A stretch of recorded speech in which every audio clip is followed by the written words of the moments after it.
J'ai dans la tête une petite voix. Alors on vous en a déjà parlé.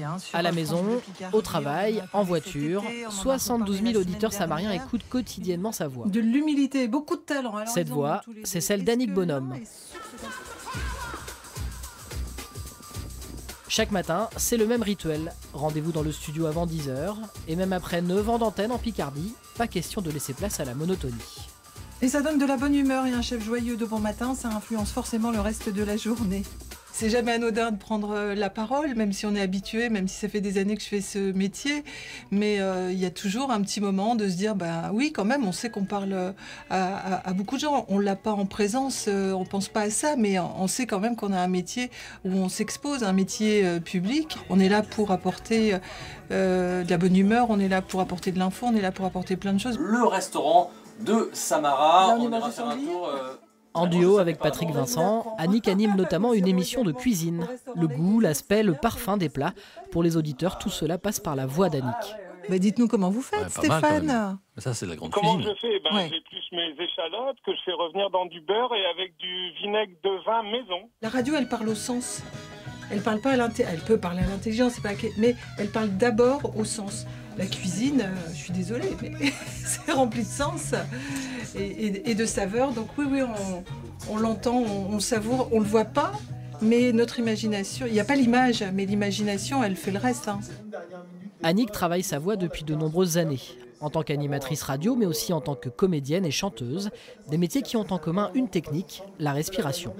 Au fil de ses années d'expérience, Annick a aussi appris à s'entendre avec sa voix. La voix, elle est le reflet de ce qu'on est. Donc les jours où on est bien, la voix elle sera bien. Les jours où on est tendu dans les épaules parce qu'on est resté sur l'ordinateur ou parce que X, Y raison, la voix sera pas bien.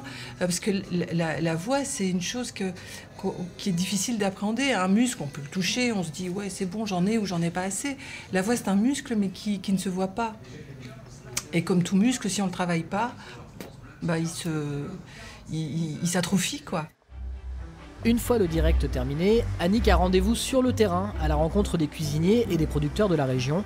Dégustation auditive et interview savoureuse au menu. Chutney de betterave rouge. En fait, c'est du miel avec du vinaigre de framboise. On ajoute nos betteraves rouges que l'on a râpées et on laisse cuire pendant 2 heures. Un peu de sel, un peu de poivre. Le chef Jean-Michel Desclous se prête régulièrement à l'exercice, d'autant qu'il est un fidèle auditeur de l'émission d'Annick. Je mets le doigt, Jean-Michel, dans la sauce sésame. Non, on prend une petite cuillère normalement. Alors, elle a une voix assez ensoleillée. Elle met un peu de soleil dans la radio de France Bleu. On sent que il y a toujours un petit peu de bonne humeur dans sa voix. Vous n'êtes pas qu'une voix en studio, vous sortez aussi. J'ai de la chair, des os, je marche. En fait, les gens ne nous imaginent pas, mais ne savent pas décrire non plus. De temps en temps, on va dire je croyais grande et blonde, je croyais petite et blonde, j'ai déjà eu.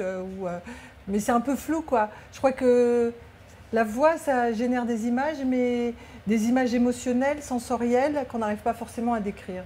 On va quitter nos 2 larrons, on va quitter une voix, source d'émotion que chacun imagine et accommode à sa sauce. Un peu comme en cuisine. Cachée derrière son micro, cette petite part de mystère amuse beaucoup Annick. Ce qui est sûr, c'est que désormais, le matin, en écoutant la radio, vous ne verrez plus sa voix de la même façon.